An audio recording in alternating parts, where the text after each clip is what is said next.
আসসালামু আলাইকুম সবাইকে, কেমন আছেন সবাই? আশা করছি সবাই অনেক বেশি ভালো আছেন। আজকে আমি আমার ননাস আর তার জামাইকে বিফ তেহারি রান্না করে খাওয়াবো। এইটা হচ্ছে আমার সিগনেচার আইটেম একটা। আমি মনে করছি এটা হেলমেট 15 কেজি। এই আয়ানু আয়ানু একটা ঘোরো তো। ওরে বাবারে, একটা পোস্টস দাও। এই ঢঙ্গি ঢঙ্গি রাগ হইছে, আপনার উপরে রাগ হইছে আজকে কেন জানি। তুমি আমার উপরে রাগ হইছো? ওই যে কালকে কইছি যে তোমার লগে আমি কথা কম না লিগা। তারা এই তো ঘুরতে যাচ্ছে, তাদেরকে বিদায় করে দিয়ে কিচেনে চলে আসলাম। এখানে যে বিফগুলোকে সুন্দর করে আমার যেরকম সাইজ লাগবে সেরকম করেই কেটে নিয়েছি। আর সব মশলা, এই যে বাদাম বাটা, টক দই, আদা রসুন বাটা, পেঁয়াজ কুচি, তারপর হচ্ছে এই যে কেওড়া জল না দিলে তো যে কোনো তেহারি হোক বিরিয়ানি হোক মনে হয় যে সুগন্ধই বের হয় না। তারপরে এই যে বেশ কিছু পেঁয়াজ কুচি নিয়ে নিয়েছি, এখান থেকে কিছুটা বেরেস্তার জন্য উঠাই রাখবো আর কিছুটা আমি তরকারিতে ব্যবহার করব এখন। তারপরে এই তো কিছুটা পেঁয়াজ বেরেস্তা আমি এখন উঠাই নিচ্ছি। এখানে এখন দিয়ে দিব হচ্ছে আদা রসুন বাটা। আদা রসুনটা কিছুক্ষণ ভেজে নিয়ে এখানে আমি গোটা কয়েকটা কাঁচামরিচ দিয়ে দিব, একটা ফ্লেভারও হবে। আর যেহেতু তেহারিতে একটু ঝাল ঝাল না হলে ভালো লাগে না, তাই একটু ঝালও হবে।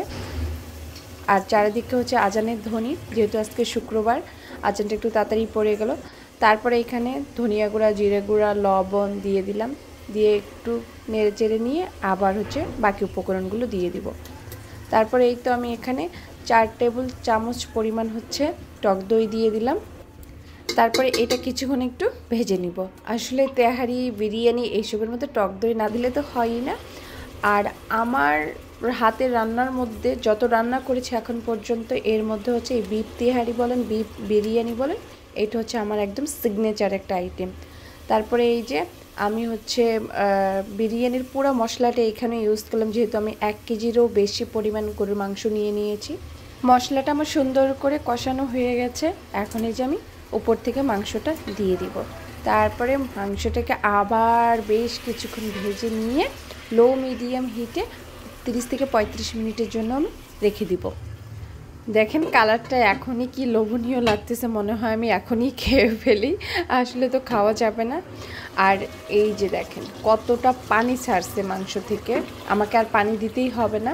লাস্ট মোমেন্টে হয়তো আমি হাফ কাপ কি 1 কাপের মতো পানি ইউজ করব। আর এর মাঝে কিন্তু আমি বেশ কয়েকবার মাংসটাকে নেড়ে চেড়ে উল্টিয়ে দিয়েছিলাম, না হলে এই যে তল থেকে লেগে যাবে। মাংসটা যেহেতু সিদ্ধ হয়ে গেছে, মানে টোটালি বলতে গেলে কষানি হয়ে গেছে, এখন আমি এই যে বাদাম বাটাটাও দিয়ে দিলাম। এখানে আমি কাজু আর কাঠবাদাম দুইটাই একসাথে বেটে রেখেছিলাম, সেটাও দিয়ে দিলাম। এইটা দেওয়ার পর মাংসের থেকে কি যে একটা ফ্লেভার বের হচ্ছে, আপনাদেরকে কিভাবে যে বোঝাই। এই যে আমার মাংসটা প্রায় হয়ে গিয়েছে, এখন নামিয়ে নিব। নামিয়ে নিয়ে এই একই হাঁড়িতে হচ্ছে চালগুলোকেও ভেজে নেব সুন্দর করে। তবে আমি এখানে কিছুটা সরষের তেল অ্যাড করেছি চালটা ভাজার জন্য। এইখানে আমি চালটা যত ভালো করে ঝরঝরা করে ভেজে নিব, তত আমার হচ্ছে তেহারিটা একদম ঝরঝরা হবে। চালটা এই যে আমার ভাজা হয়ে গেছে সুন্দর করে। এখন আমি যেই পরিমাণ হচ্ছে চাল নিয়েছিলাম তার ডাবল পরিমাণ হচ্ছে গরম পানি দিয়ে দিয়েছি। এই যে এখন হচ্ছে উপর থেকে আমি 1 কাপ পরিমাণ দুধ দিয়ে দিলাম। তবে আমি 4 কাপ পরিমাণ চাল নিয়েছিলাম, তখন আমি 7 কাপ পরিমাণ পানি দিয়েছিলাম।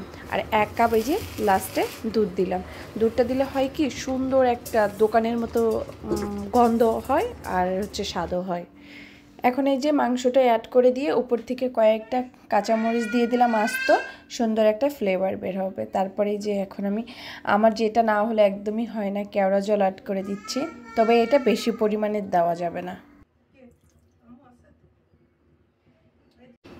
বেশি পরিমাণে দিলে মানে একটা তখন ব্যাড স্মেল আসবে। তারপরে এই যে উপর থেকে কিছু পেঁয়াজ বেরেস্তা দিয়ে দিলাম। আর আমার মেয়ে ওদিক থেকে চিল্লাচ্ছে, আপনারা ওইটা অ্যাভয়েড করবেন। তারপরে এই যে এখন খাওয়া দাওয়ার পালা। জামাইকে বললাম একটা সালাদ তৈরি করে দাও, আর মাশাআল্লাহ ওই সালাদটা আমাকে রেডি করে দিল। যেহেতু নামাজ পড়ে সবাই চলে আসছে, এখন খাবে।